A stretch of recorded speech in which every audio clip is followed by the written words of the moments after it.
Hello and welcome. This is Sherry with Heart and Soulful in the studio today with a new Etsy listing. This one is again my vintage quilt bundles. The last one ended up being a success, and I am completely out of those parts and pieces as of this new dozen that I'm doing. So these are different than the last group. They do have a couple of the same pieces, so I'm going to show everything that's going to be in this new set. I'm going to be listing a dozen of these. They'll be up by the time this video is up. So I've got 12 only, and then they're going to change up a little bit. So I'll show you what will stay the same and what will change. Let me get these out of the way. And in the new bundle, I have a new vintage quilt. And this one is beautiful. It's all hand stitched. The entire quilt was alternating squares of the patchwork and then a solid, which the solid isn't really a solid, and I don't think I'm going to be able to get this print very well on camera, but it is a really teeny tiny faded out paisley. You can kind of see it a little bit. That's maybe better. So it is kind of gives it an oatmeal look, but it's a really small paisley and kind of a light caramely brown and a little bit darker brown. So kind of, like I said, has that oatmeal look.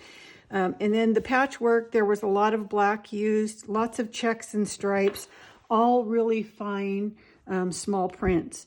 And so I just fell in love with it. So I'm including the two squares, the solid and the patchwork. And there are, stains. It is old, so there are stains on them. This one is actually in pretty good shape. A lot of them do have a lot of wear and tear, especially in the black pieces. But because it had this kind of black and cream overall look, I decided to kind of make the additions to this bundle also in that kind of color family, with the exception of the two more vintage quilt pieces.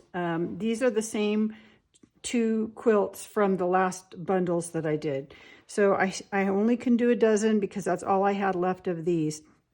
So I'm including a square of this colorful patchwork topper. So it is all hand pieced in vintage fabrics, but it just was never finished into a quilt. So I'm including a square of that, and it's great. They're just very colorful, all different vintage fabrics. They are going to be great to, cut apart for your slow stitch projects or other kind of junk journal, craft projects, whatever you're buying this for. So I'm going to include that. And then I did have another 12 of the applique butterfly squares. So again, these are all vintage fabrics, all hand appliqued, and then also with a little bit of hand embroidery on the corner. So you'll get a butterfly also. And then that will be it for these two quilts. I don't have any more to make up extra bundles.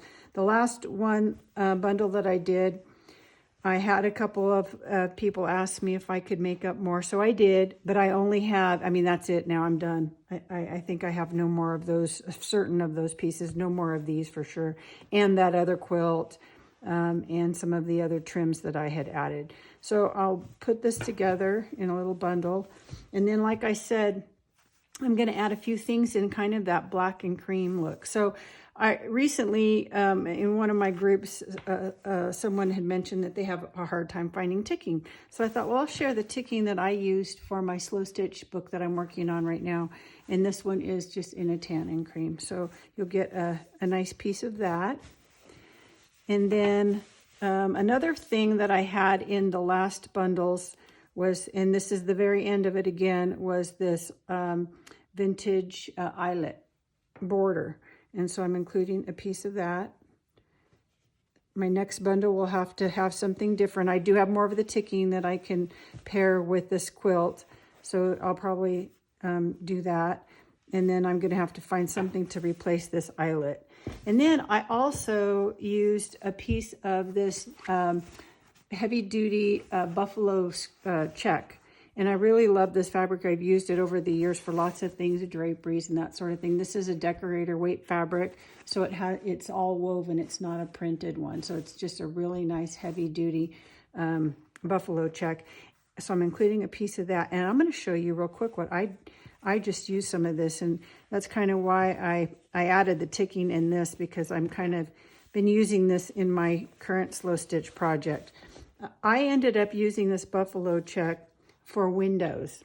I know it's going to sound funny, but the April block for Roxy's Journal of Stitchery was a country cottage as part of it. And I haven't done my final video yet because I was still stitching on this week. I'm way behind, but I really wanted to add lots of flowers. So I will do a video of a walkthrough of this. But if you see these little windows, I wanted them, when you look at a photo or a picture of a building, the windows look black, sort of, because compared to the color of the structure. And so I wanted something black, but I didn't want it solid black.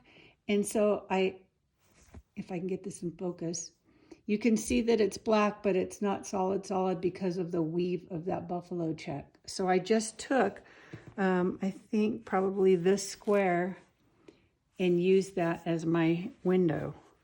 And I love how that turned out. So perfect little windows. And then I had this fun burlap fabric that is like printed with kind of like giant typewriter keys, I'm going to call them. And I just thought those would be fun if you're doing this, for slow stitching, just to cut those out and stitch them on would be fun. So I kind of just cut a rough ribbon of this burlap fabric. And that is going to be my, instead of lace kind of thing. And then to tie it all up, I'm using a piece of this, I'm going to call it linen. I'm not sure what he called it. This is a Tim Holtz ribbon, but it just has that really nice woven natural fiber. So I'm using that to tie it all up together here. Get this adjusted right.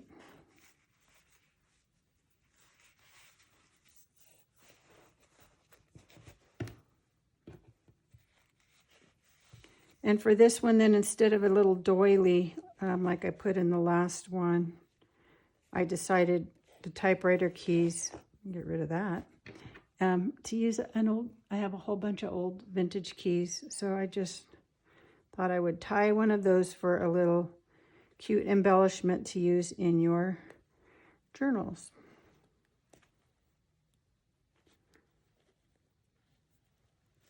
So that's it. Cute little bundle. And then I wrap it in some plastic for protection. And then I will ship it in a little bubble envelope. And you will have it, if you order this, you will have it in probably 2 or 3 days, depending on where you live. So I'm only shipping these to the United States. So if you want to get in on this dozen, order them now because they will go fast. And I will put together something else with this quilt, maybe the ticking, the buffalo check, maybe this too, and then maybe a couple of other things that I haven't used before. So have a great rest of your day. Now go make something. Bye.